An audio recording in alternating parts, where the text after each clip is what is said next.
Hello everyone, my name is Jamin. Thanks so much for visiting my channel. In this video, I have a Lenovo ThinkBook 14 Gen 7. This will be the Intel model.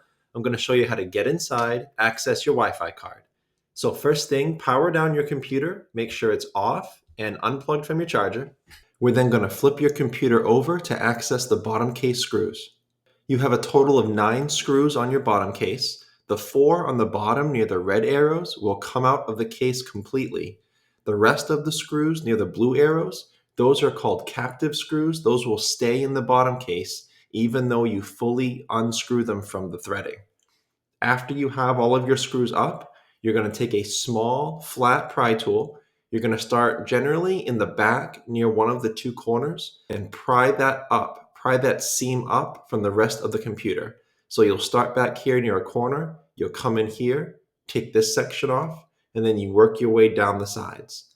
Don't put the pry tool too far in. You could damage some internal components. Keep it on the edge, go nice and slow but firm, and you'll be able to get that bottom case off. When you do, this is what you're looking at for the inside of your computer. Now, as a general computer repair side note, whenever I'm working on a computer in my shop, it's sitting on an anti-static mat. Either that or an anti-static bracelet are great ideas to avoid damaging anything in your computer when you're working on it. If you would like help with any tools or supplies for your computer project, as well as any upgrade and replacement parts for this specific model, the 14G7, I will have a link above, also below in the description, and that'll be a list of all the tools and supplies that I use, plus all the upgrade and replacement parts for this model computer. Now, before touching anything in a computer, it's always best to remove or at least unplug your battery.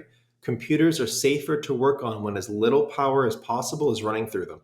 To get at the battery plug, as you see, it's kind of underneath this shield right here. So you can go ahead and peel that up nice and slow and careful, and you can get that off. Once you do, you can gain access to the plug. This battery is held in by these 5 screws near the red arrows, and it plugs into the motherboard right here. Now, it's generally best to not pull on wires or cables in a computer. You could damage them, and sometimes you can pull them right out of the plug. But in this case, because there wasn't a lot of grip on that plug, I did have to grab it right here. I grabbed the wires right near the black tape, which is probably why they're there. And I pulled on it, wiggled it a little bit. I was careful not to go too hard, but I was able to wiggle that out of that plug from this area here. Your Wi-Fi card is right up here near the top of my screen. It's held down by a single screw on the left. Once that screw comes up, you can pull the card to the left out of this port right here. All you'll have after that is your antenna wire, the black and the gray one. Those are just snaps, guys. So you can pull that directly up and off of that Wi-Fi card, and they'll just unsnap from the card.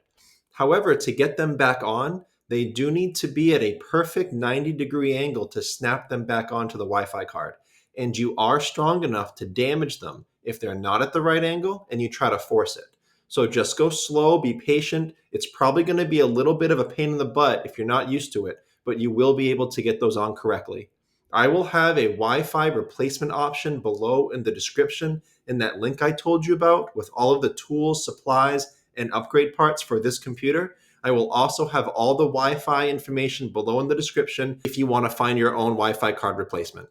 And just as some advice, if you're here because you cannot see any Wi-Fi options, if you can't locate your Wi-Fi options, you can't find any networks, it may be a bad Wi-Fi card, but it may be a system or driver issue as well. I will have a video tutorial link above in the video, also below in the description, and it will show you how to solve that problem if you're not able to find your Wi-Fi options, so you may not have to come in here and do this.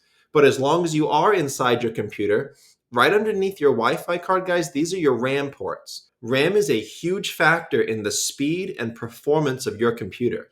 If you want to look at upgrading your RAM and learn a little more about what that would involve, check out the video that pops up when this one's done, and I'll show you how to do that.